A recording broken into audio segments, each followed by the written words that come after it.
Hi, I'm Lauren, and I hope you're all doing well. Today's story is about the meaning of family. Without taking too long, let's begin. Don't forget to like and subscribe. Now, let's start. My name is Kitty. I know that everyone who hears this name thinks I'm special or spoiled, but the truth is the complete opposite. I was born into a family that barely had time for me. My mom and dad worked 56 hours a week, and they had no time to raise me. They always left me in daycare, and even my relatives treated me like I was an extra burden. When I turned 14, my family forced me to get a job so I could buy my school supplies. I started working at a fast food restaurant part-time, earning $140 a week. At first, the money was mine, but after 1 month, my mother came to me and said there was an urgent situation, and she took my entire salary.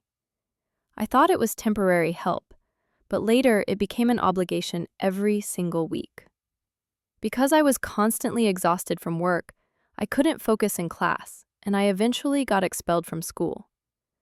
That day, I saw deep disappointment in my mother's eyes, and she told me word for word, "You've disappointed the whole family." I forgot to mention that I have a twin brother named Adam. He was the complete opposite of me. He got everything he wanted: clothes, toys, even a phone and a computer for his 14th birthday. Meanwhile, I had to work just to buy my own clothes, and still ended up with nothing left.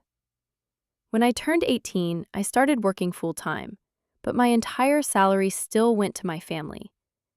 I was only allowed to keep enough money for transportation. My clothes were old, and coworkers often made fun of me.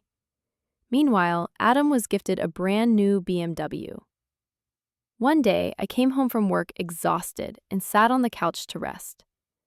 My mother walked in and threw a bill at me, expenses she had paid for Adam, and told me to pay it.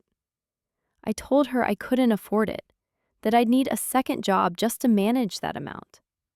She responded coldly, "You have to make sacrifices for the family." Sacrifices? I had been sacrificing since the beginning. But she added, without any emotion, "You don't have a future like Adam." In that moment, I finally understood. I was nothing more than a source of money for them. When I refused to pay the bill, they decided I was just extra weight they didn't want. The next evening, I came home and found my belongings thrown outside. When I tried to open the door, my key wouldn't work. I knocked hard, and my mother yelled from inside, "You're not coming back into this house unless you pay every bill." That was the moment I realized I was never considered part of the family. I called my boss and told him I had nowhere to sleep. He let me stay in the restaurant temporarily. His name was Mr. Mark, a kind elderly man in his 70s, and he always treated me like his daughter. I started working nearly 24 hours a day, saving money to start my own project. I told him my dream of opening a restaurant, and he offered to lend me the money. No conditions, no pressure. He believed in me. I opened a medium-sized restaurant, worked long hours, and focused on every detail. Soon it became one of the best places in town. I expanded and opened more branches. I became wealthy. I bought a large, luxurious house and a brand new Porsche. But the saddest moment was when Mr. Mark passed away. Since he had no family, I inherited everything he owned. One day, while I was working in my office, my receptionist told me that some people were here claiming to be my family. My family? Where were they when they threw me out into the street? I later learned that they had mortgaged their house to pay for Adam's university expenses. But he didn't care, failed his classes, and got expelled. They lost their money and their home. Meanwhile, I became successful and had everything they never imagined.